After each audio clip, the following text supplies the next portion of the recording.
C'est à la une ce matin sur ce que l'on trouve en prison. Comment une clé USB a pu se retrouver entre les mains de Salah Abdeslam, le terroriste du 13 novembre 2015. Une clé USB qu'il a actionnée sur son ordinateur. Il est pourtant dans une prison ultra sécurisée à Vendin-le-Vieil, dans le Pas-de-Calais. Nous sommes avec Wilfried Fonck, secrétaire national UFAP UNSA Justice. Bonjour. Bonjour. Merci d'être avec nous. Comment est-ce possible que dans une prison ultra sécurisée comme cela, il y a eu donc cette clé USB qui a pu passer et se retrouver sur son ordinateur? Eh bien, tout simplement parce que les parloirs aujourd'hui dans les prisons françaises sont une porte d'entrée pour bon nombre d'objets, alors que ce soit des clés USB, mais ça peut être également des téléphones portables, des produits stupéfiants.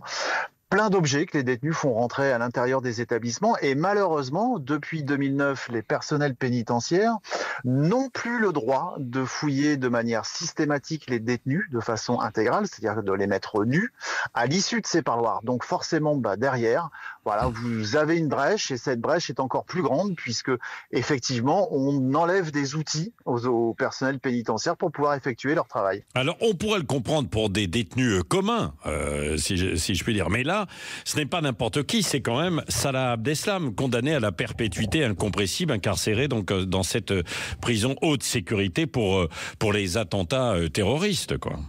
Et là, il n'y a pas de conditions particulières. Aussi surprenant que cela puisse paraître, les détenus terroristes en France bénéficient en fait des mêmes conditions de détention ou de prise en charge que le commun des autres détenus. C'est-à-dire que autant depuis la création des quartiers de lutte contre la criminalité organisée, vous avez des dispositions dérogatoires concernant ces détenus pour le narcotrafic, alors qu'à contrario, pour les terroristes, eh bien, il n'y a rien du tout. C'est-à-dire que c'est le texte commun, le droit commun, qui s'applique pour eux, quand bien même depuis plus de 10 ans, l'UFAP UNSA Justice ne cesse de demander des établissements spécialisés et adaptés au profil des détenus, par exemple les terroristes islamistes, avec derrière forcément des prérogatives et des dérogations au droit commun pour pouvoir assurer la sécurité des établissements, des personnels, mais aussi plus largement la sécurité publique. Oui, alors qu'on comprenne bien aussi, là c'était la clé USB qu'il a obtenue pour pouvoir donc s'informer sur projet ou pas projet en fait d'attentat de nouveau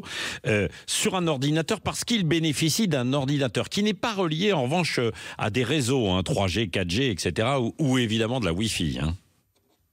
Non, alors effectivement, les détenus, et notamment les détenus condamnés, peuvent bénéficier, par exemple dans le cadre d'une formation, et là en l'espèce c'était le cas, de pouvoir se procurer un ordinateur qui est acheté par le détenu lui-même sur un catalogue bien précis qui est fourni par l'administration.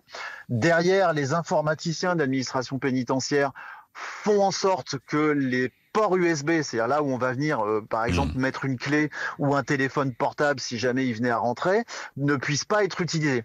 Alors malheureusement, on a aussi en face de nous des détenus qui sont en mesure de pouvoir détourner les mesures de sécurité informatique qui sont mis en œuvre par l'administration pénitentiaire, et on en arrive aujourd'hui à ça. Alors aujourd'hui c'est Salah Abdeslam, demain ce sera peut-être un autre, et malheureusement on n'a pas cette possibilité de pouvoir endiguer les entrées d'objets interdits à l'intérieur des établissements, tout simplement par manque de prérogatives législatives pour les personnels pénitentiaires. C'est-à-dire qu'aujourd'hui, il vous est beaucoup plus difficile de passer avec un tout coupe-ongle pour monter dans un avion que de rentrer une clé USB ou des produits stupéfiants à l'intérieur d'un établissement pénitentiaire. Oui, et c'est la raison pour laquelle, Wilfried Fonck, souvent, on entend, dans des enquêtes, que des narcotrafiquants, des dealers sont pilotés depuis des prisons par certains détenus qui sont donc en contact à travers des portables, des ordinateurs et bien sûr du réseau, quoi.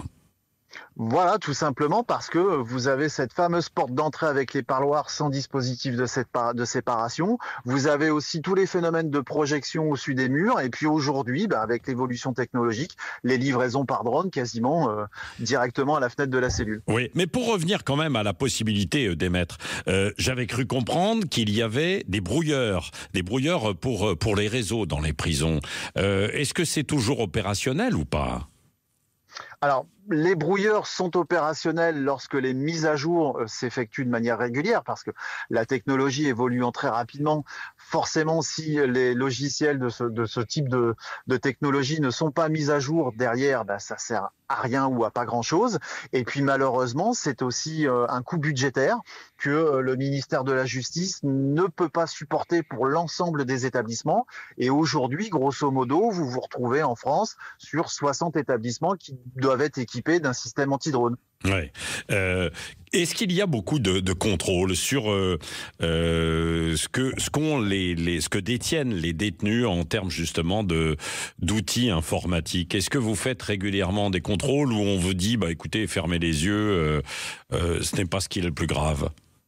Non, alors en termes de fouilles informatiques, il y a des investigations numériques qui sont effectivement menées par l'administration pénitentiaire dès lors que l'on sait qu'un détenu a en sa possession un ordinateur portable. Alors ça reste des fouilles aléatoires, ça reste des fouilles aussi qui sont soumises entre guillemets à la technologie dont vont disposer nos informaticiens pour pouvoir faire ces investigations. Alors aujourd'hui, preuve en est, ça fonctionne, puisque c'est comme ça on s'est aperçu que le détenu en question avait connecté des clés USB. Derrière, effectivement, à partir du moment où vous n'êtes pas non plus suffisamment nombreux pour pouvoir faire des fouilles suffisamment régulièrement, eh bien, on découvre les choses, on va dire, de manière un peu aléatoire, malheureusement. Donc derrière, oui, la sécurité a un coût, elle a un coût financier, elle a un coût humain parce qu'ils nous font des moyens. Mais là, j'ai envie de dire, à partir de mercredi, le gouvernement va commencer à regarder le budget de l'État, et il va falloir mettre les moyens pour les prisons françaises, voilà, tout simplement. Merci beaucoup, Wilfried Fonck, d'avoir répondu ce matin donc à nos questions de Sud Radio. Vous êtes secrétaire national UFAP, UNSA, Justice.